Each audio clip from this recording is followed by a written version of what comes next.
Alright, how's it going everyone? This is BlueFire444, and a lot of people say that the next big change that's going to happen to gaming is going to be the end of physical media. You know, everything will become downloaded.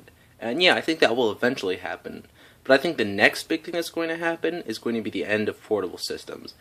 I mean, now you see kids on the iPads and the iPhones, and you never really see anyone actually playing portable systems anymore. So I think that the 3DS and the PS Vita are kind of nearing the end of the era of portable systems.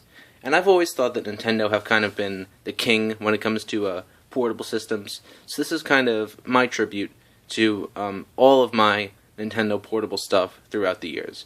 Start off, let's look at my games for the original Game Boy. First off, we have the one that everyone has, Tetris. It's one of those where there's no reason not to have it. It's probably very cheap, and it's Tetris. It's great. Here we have Super Mario Land 2. Now, I think this game is very ahead of its time. I mean, I could just imagine them, pretty much making the graphics look good and, putting it on a 3DS and calling it a 3DS game. Had this not been released, people would have accepted it. I mean, it has that much to it. So, definitely an awesome game. Alright, next we have Bo Jackson's Baseball and Football. This came with a bunch of other games. I don't think I've even really tried this yet. Here we have Pokemon Yellow. I know a lot of people actually had red and blue, but for me, I personally had yellow. Here we have Baseball in a little case. Like I said, it kind of came with a bunch of other games too, so I don't know. Haven't really played it much. And next we have the other must-have for the Game Boy is Super Mario Land. Again, I have it in a little plastic case. I think this game has a great aspect of simplicity to it, if you know what I mean. I feel like there are other games like the original Pokemon, which will eventually really be considered obsolete by a lot of people, and they might not be able to appreciate it. But something this simplistic and this fun, I think it'll just be enjoyable forever. Alright, that is it for my original Game Boy. Now we're moving on to the Game Boy Color Collection. Now I should say, I only have 3 games for the system, but one of those games is actually really interesting. Start off, we have one that isn't interesting, Tech Deck.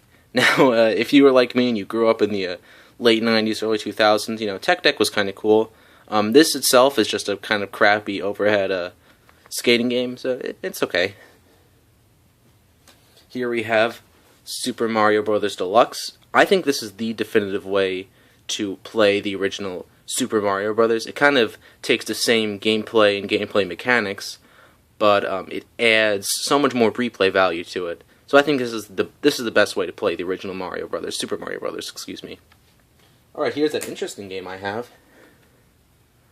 Pokemon Crystal in perfect working condition with a functioning battery. I've heard from some people this is actually a decently valuable game, so it's pretty cool I have it. I've had it for years. I didn't really realize it was valuable, so hopefully I'll be able to keep it safe, and it's pretty cool to have. Alright, now moving on to the Game Boy Advance. Now for me, the Game Boy Advance, even to this day, is still kind of like my go-to system for planes or whatever. Start off, we have Super Mario World. Must have. I actually like this a lot better than the Super Nintendo version for one reason. You can save whenever you want. So because of that, I almost never play the Super Nintendo version. This is the version I go to. Alright, next we have Mario Kart Super Circuit.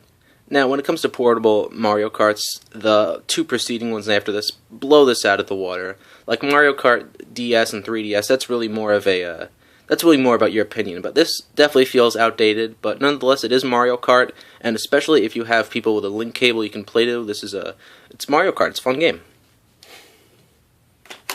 Alright, next we have more Mario, I'm just picking at random. Super Mario Bros. 3.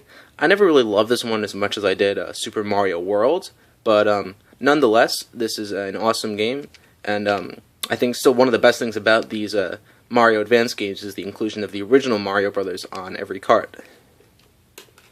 Next we have, I don't know why I have this, a series of unfortunate events based off of the movie, based off of the book. It's pretty much a crappy 2D platformer. I mean, if you see it for like 75 cents at like a garage sale, then why not? But it's not very good. Here we have a kind of little compilation. It has Pong, Asteroids, and Yar's Revenge. I saw this for like $1 or whatever. Let's see, $3. You know, why not? Here we have Legend of Zelda: The Minish Cap. This is an awesome game, a great Zelda game if you haven't tried it. If you're into the overhead Zeldas, this is definitely a necessity. Let's see. There we go. Here's something pretty interesting. The action replay for Game Boy Advance. I don't remember if I was ever able to get this to work, but I don't know. This has always been kind of weird when it comes to the cheating systems, you know? Next we have a game that is one of the biggest underrated, or really I should say underappreciated games, and that's Banjo-Kazooie for the Game Boy Advance. Now, if you're a big Banjo-Kazooie fan and you were disappointed by the fact that there wasn't a third Banjo game, that, you know, like you didn't like Nuts and Bolts or whatever, this is the game you're looking for. This is Banjo 3. This is it. It's overhead platformer, but it has the same gameplay style and layout as Banjo-Kazooie and Banjo-Tooie. This is a must-have, an absolute must-have if you like those games. It's Banjo 3. This is it. Right. Here we have some Star Wars: The New Droid Army. I don't know.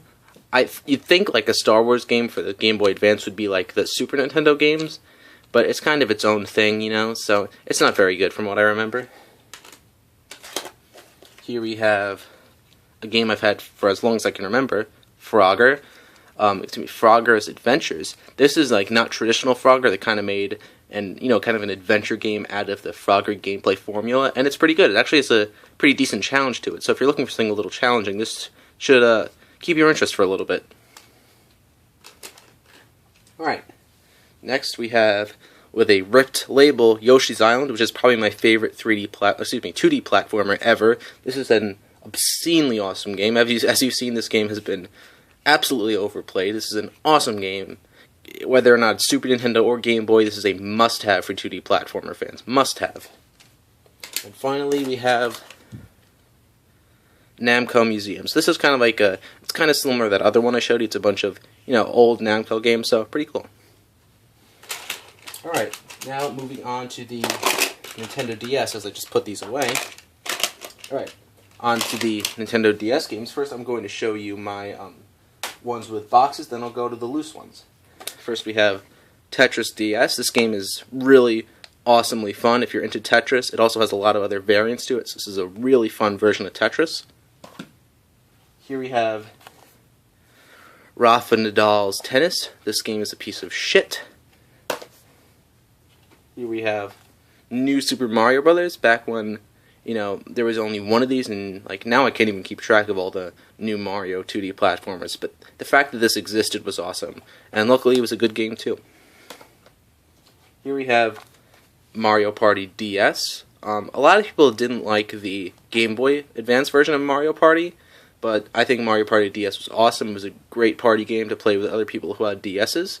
And like some other ones, you only needed one cart. So if you put Mario Party DS into your DS, you could have everyone else connect to your DS and do multiplayer, even if they didn't have it themselves, which was awesome. But here we have Avatar: The Last Airbender, which is, of course, one of the best TV shows of its era. Awesome show. There were some other games. The console versions were much better. This was, it's okay. I don't really only recommend it if you really like Avatar. Here we have Sonic Rush. I don't know. I don't really love this game. It kind of felt like it was like the gameplay style of the old Sonic games, but had the same flaws of the new Sonic games. I don't know. Here we have Mario Kart DS. By far the most played Mario Kart, the DS game I have. Probably the most played Mario Kart game too at that. But it was great to play on Wi-Fi, as you see there. It was also fantastic for split screen, or local multiplayer I should say, which, like I said about Mario Party DS, this could be played with other people even if they didn't have the cart to this. So, awesome game. I think even though the Wi-Fi is down for this, I don't know if the local multiplayer still works, but if it does, still great game. Here we have, again, I don't know why I have this. Alright, here's 5 seconds to judge me. 1, 2, 3, 4, 5, whatever. You've judged me. I suck. Here you go.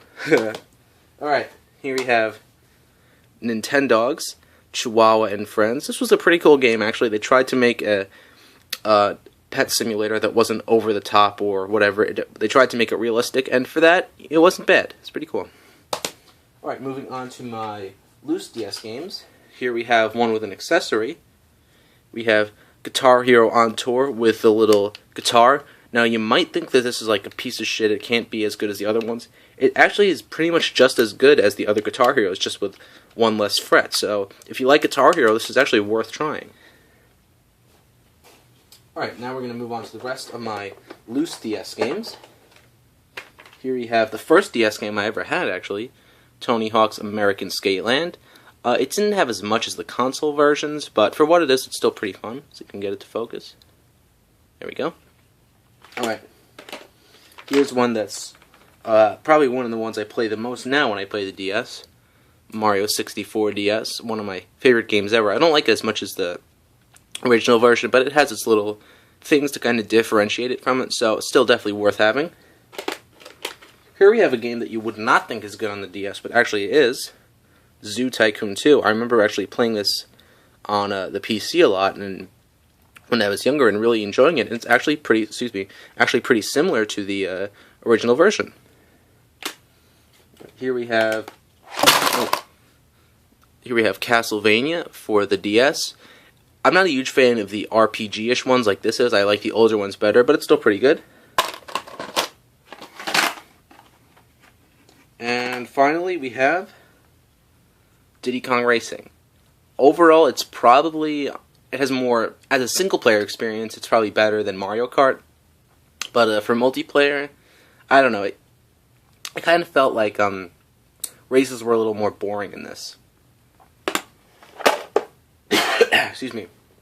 Right, that's pretty much it for my portable Nintendo collection. I hope you enjoyed it. Tell me what you think. Tell me if you have any suggestions, what you think I'd like. Tell me what you think of these games.